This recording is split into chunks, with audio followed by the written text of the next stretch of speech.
Good afternoon everyone, this is Edris from Warzone Plus. Israeli loitering munition specialist UVision has conducted a series of cold weather and high-altitude test flights in the Arctic and Himalayas.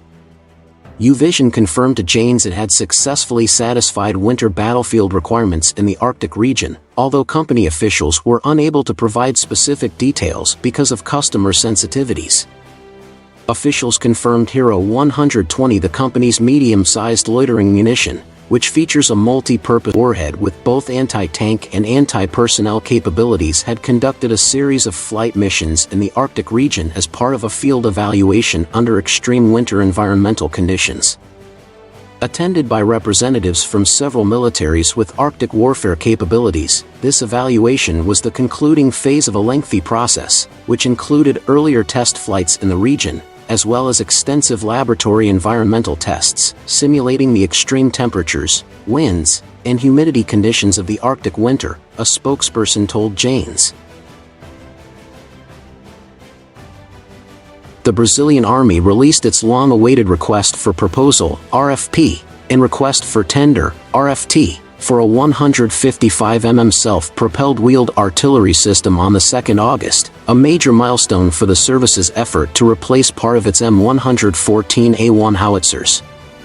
The Brazilian Army Commission in Washington, CEBW, issued the document on behalf of the Logistics Command that intends to meet self-propelled, wheeled 155 mm howitzer armored combat vehicle, VBC-080 155 mm SR, project requirements, part of the Army Strategic Program Armored Forces, PRGE-FBLD.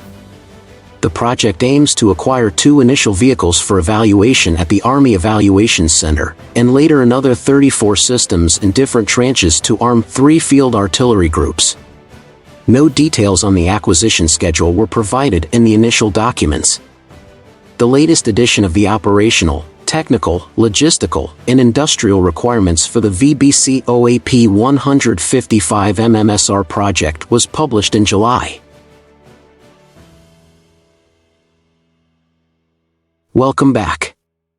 The latest U.S. security assistance package will allocate about $200 million worth of equipment for Ukraine, including 155 mm and 105 mm artillery rounds and ammunition for air defense systems, according to a 14 August U.S. Department of Defense, DoD, announcement.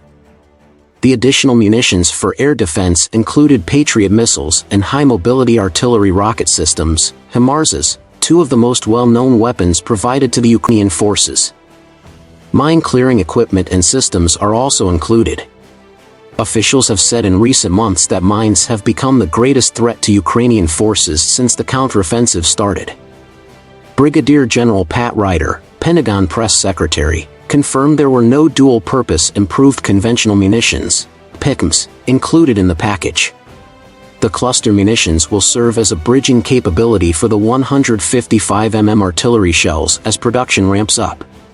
We appreciate your time and interest in staying informed about the latest developments. Tomorrow, we'll be diving into a comprehensive update on air and sea activities, bringing you the most relevant and up-to-date information from around the world. Join us again as we explore the ever-evolving landscape of aviation and maritime affairs.